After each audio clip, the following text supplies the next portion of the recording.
Okay, and we've got, we're just passing off the side of Irene right now.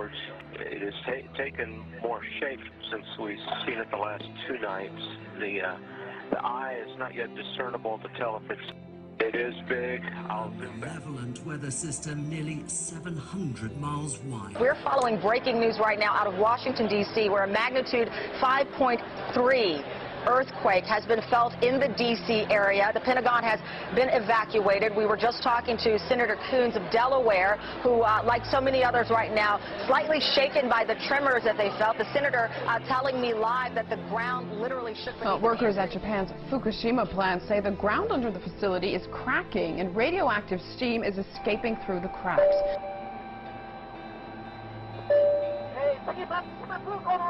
All of us have a piece of Chernobyl in our bodies. Realize that we could take Geiger counters, scintillation counters, and actually see that radiation from Chernobyl has been incorporated into our flesh and tissue. And that will be the same with Fukushima. That's right. In fact, the whole world will be exposed to the radiation from Fukushima.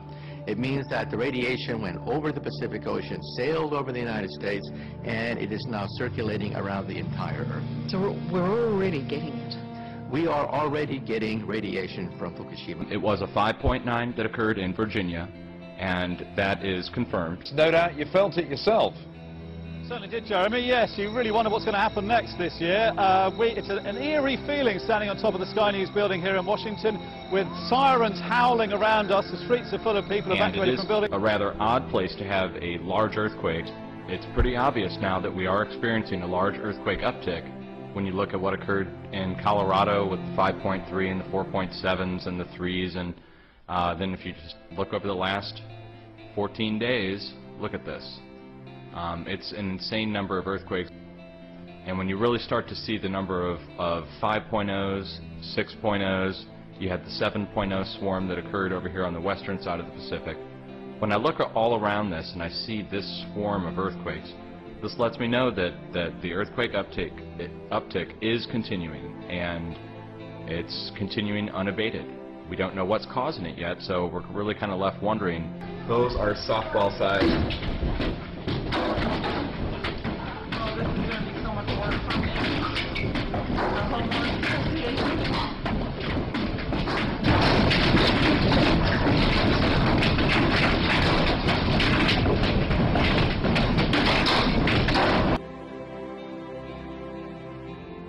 Oh my God. That's real stuff. Yes. That's unbelievable. Oh my God, I can't believe it myself. Is it snow? Snow. Oh my God. It's snow in Auckland. Oh my God, it's snow. No.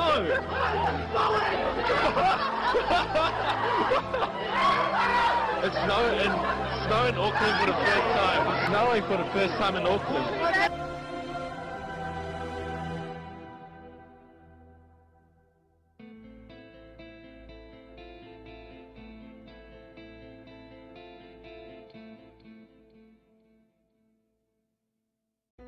In our obsession with antagonisms of the moment, we often forget how much unites all the members of humanity. Perhaps we need some outside universal threat. I occasionally think how quickly our differences worldwide would vanish if we were facing an alien threat from outside this world. Well, switching gears big time now. We've all heard about the end of the world in 2012. But could it be much, much sooner? Well, there's a whole lot of talk going all around the solar system that certain things we've seen recently should be taken as signs of something big being right around the corner. From the devastating earthquake in Japan to massive flooding in the U.S., the likes of which we've never seen, tornadoes, volcanoes, all kinds of natural disasters. And now we're expecting a comet Yellen-in. Will be coming close to Earth, relatively speaking, in just a few short months, expected here on October 16th of this year.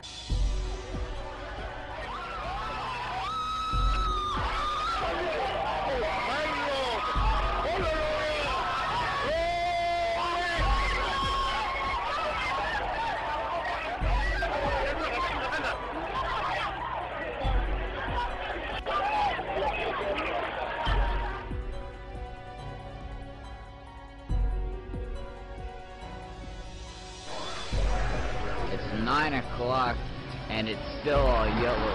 What's going on here, but you can see the horizon is just this brilliant shade of yellow. That's making everything yellow. This yellow tint to everything. And it is the most bizarre thing I've ever seen.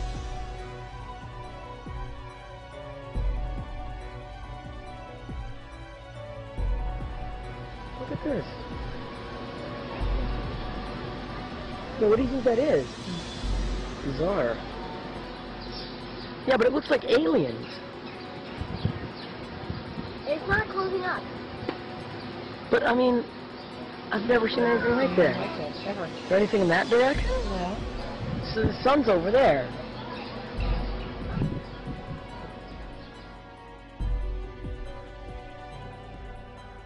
We're the only agency in the federal government that's responsible for the safety and well-being of people, not only here on Earth, but off this planet. Think about the natural disasters that could occur in your area. Think about attacks that could come like 9/11 from outside forces, and talk to your family about your work and what they need to do to prepare for the unforeseen. You know what it is that you're going to do, know what it is that you want your family to do if an emergency arises, but most of all, be prepared. Is either a 5.8, 5.9, or a 6.0 magnitude earthquake. There, according to the USDC, okay, this is the District of Columbia Fire. Monstrous Hurricane Irene tightened its aim on the eastern seaboard, threatening 65 million people along a shore-hugging path from North Carolina to New England. The strongest to strike the East Coast in 7 years. You can still see monuments to Vladimir Lenin almost in every Russian town, but things are beginning to change, and from Lenin, they're moving to alien. Russia's first monument to cosmic visitors has just been unveiled in Perm region.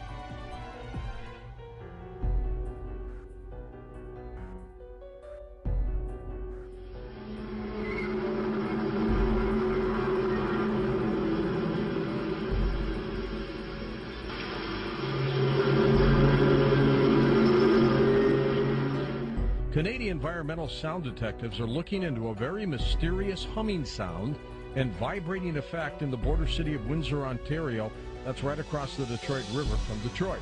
Ontario's Ministry of the Environment has received more than 300 complaints since March about this phenomenon that residents describe as a low-level throbbing hum in the evening.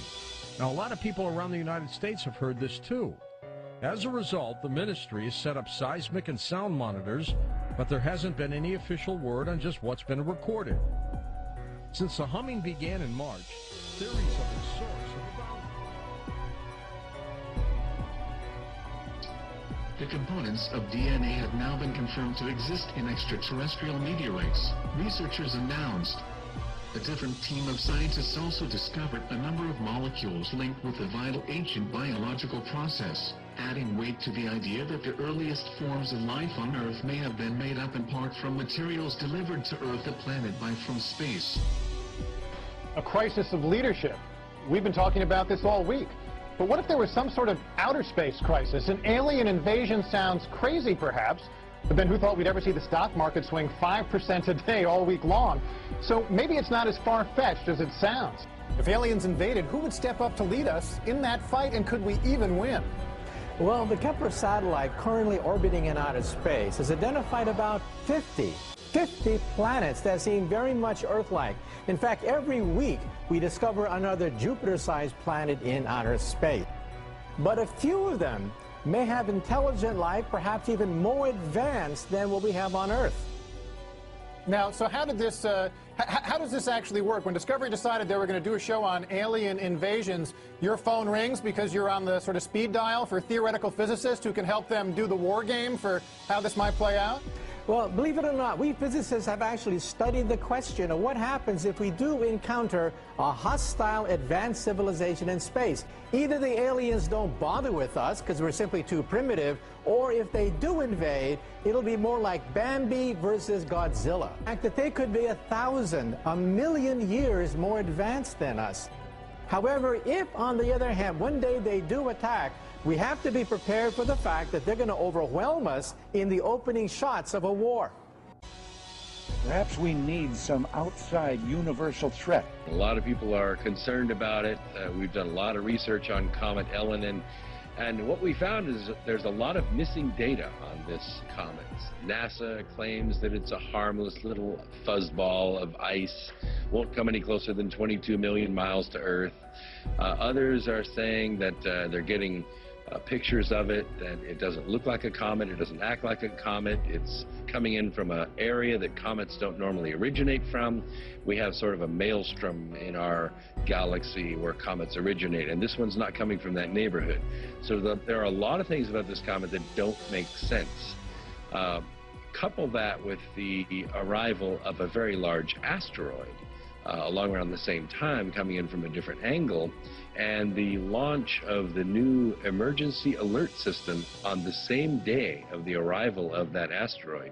And you have some very strange coincidences that it seems the officials are not being upfront about. I occasionally think how quickly our differences worldwide would vanish if we were facing an alien threat from outside this world. Now, I'm wondering if there can't be an upside to all this. I'm a big fan of the original Star Trek series, and it was only when, you know, there were alien civilizations that seemed to challenge the Earth that you found that the Earth got its act together for the kind of global governance that all the, you know, all the visionaries say we need that if we're going to deal with climate change, if we're going to deal with all the modern issues, global finance, where the sovereignty of individual nations is actually a political barrier to solving these big problems. So can there be an upside to the alien threat? Believe it or not, when President Ronald Reagan met Mikhail Gorbachev, we now know during the transcripts of the meeting that he said that if we were ever attacked by the Martians, you and me, the Soviets and the capitalist U.S., would be allies in the fight against the Martians. Well, that's how Ronald Reagan looked at it, and believe it or not, there's some truth to it. If we are faced with a common enemy in outer space, it would indeed help to unite the Earth, just the way Ronald Reagan said. Hey guys, look, the aliens are coming. We're live on 174. You can see we out here. Look, me and my homie, shit is real. What the hell? The alien invasion? I have no idea what is that.